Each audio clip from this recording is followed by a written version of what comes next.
नमस्कार दोस्तों, स्वागत है आपका हिंदी नॉलेज शो में।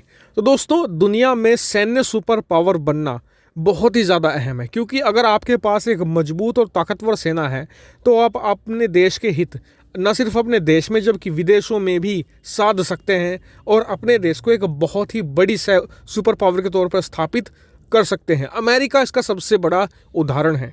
अमेरिका अपनी सेना पर सालाना करीबन 650 से लेकर 750 अरब डॉलर खर्च करता है।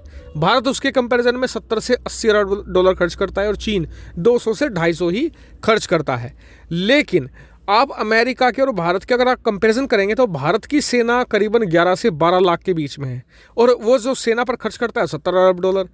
जो बात करें अगर हम अमेरिका की सेना करीबन 8 लाख तक की सेना है और वो खर्च करते हैं 650 अरब डॉलर। और इसका फ़र्क भी दिखता है, वो अपने सैनिकों को बेहतर इक्विपमेंट दे पाते हैं, अपने सैनिकों को सबसे बेहतरीन हथियार प्रोवाइड करा पाते हैं और इसकी बदौलत ही अमेरिका की 8 लाख की सेना लगभग पूरी दुनिया को कंट्रोल करती है और जहाँ चाहे वहाँ पर हमला बोल सकती है। लेकिन क्या अमेरिकी सेना को सिर्फ अमेरिकी सरकार मजबूत बनाती है? जी नहीं। अमेरिका की सरकार अगर सारा पैसा देती तो अमेरिका की तो हालत पतली हो चुकी होती। तो फिर अमेरिका इतना सारा पैसा कैसे खर्च कर लेता है अपनी सेना पर? तो इसमें सबसे बड़ा हाथ होता है हथियार बिक्री में। आपको जानकर हैरानी होगी कि सन 2019 में अमेरिका ने सिर्फ सऊदी अरब को करीबन 85 बिलियन यानी 85 अरब डॉलर के हथियार बेच दिए थे। अमेरिका के पास आज की तारीख में सिर्फ 50 अरब डॉलर के एक लड़ाकू विमान के ऑर्डर हैं, F-35। जी हाँ, यानी कि इतने ज़्यादा हथियार वो बेच देते हैं जिसकी वजह से वहाँ से पैसा आता है, उसे अपनी सेना पर भी खर्च करते हैं और बचे हुए पैसे को अपने हथियारों की रिसर्च पर खर्च करते हैं ताकि उनके हथियार और बेहतर हो सकें और साथ ही आने वाले समय में वो आधुनिक बने रहें। और इससे अमेरिका की जो अर्थव्यवस्था है उसकी सेहत भी नहीं बिगड़ती है, ना ही उस पर कुछ खास फर्क पड़ता है।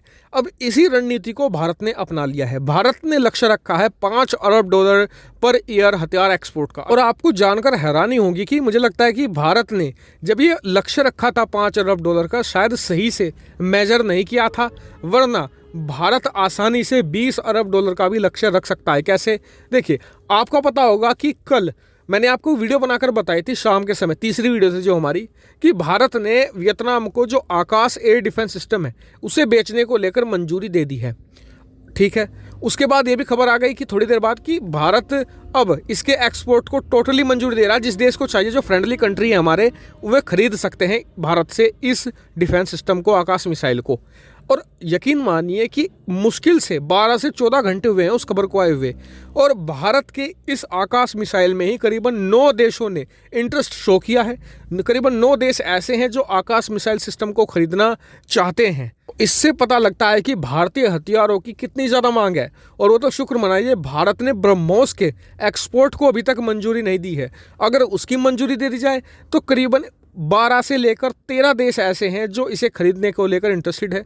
इसमें करीबन 5 से 6 देश तो हैं जो अरब कंट्रीज हैं, जैसे कि UAE हो गया, सऊदी अरेबिया हो गया, इसके अलावा कतर, कुवैत का इसमें नाम आता है। ओमान भी कुछ हथियार खरीदना चाहता है। वहीं हम बात करें दूसरे कौन से देश हैं तो इसमें फिलीपींस है, वियतनाम हो गया, इंडोनेशिया हो गया, इसके अलावा म्यांमार हो गया, बांग्लादेश। ये देश भी भारत से भारी मात्रा में हथियार खरीदना चाहते हैं और जिससे भारत को आने वाले समय में बहुत ज़्यादा बेनिफिट मिलने वाला है। लेकिन यहाँ पर सब कुछ क्या इतना आसान है? जी नहीं।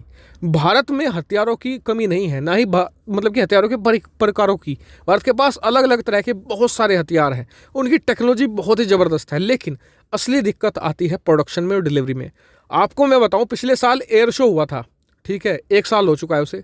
उसमें भारतीय वायुसेना ने तेजस के 83 लड़ाकू विमानों का ऑर्डर दिया था।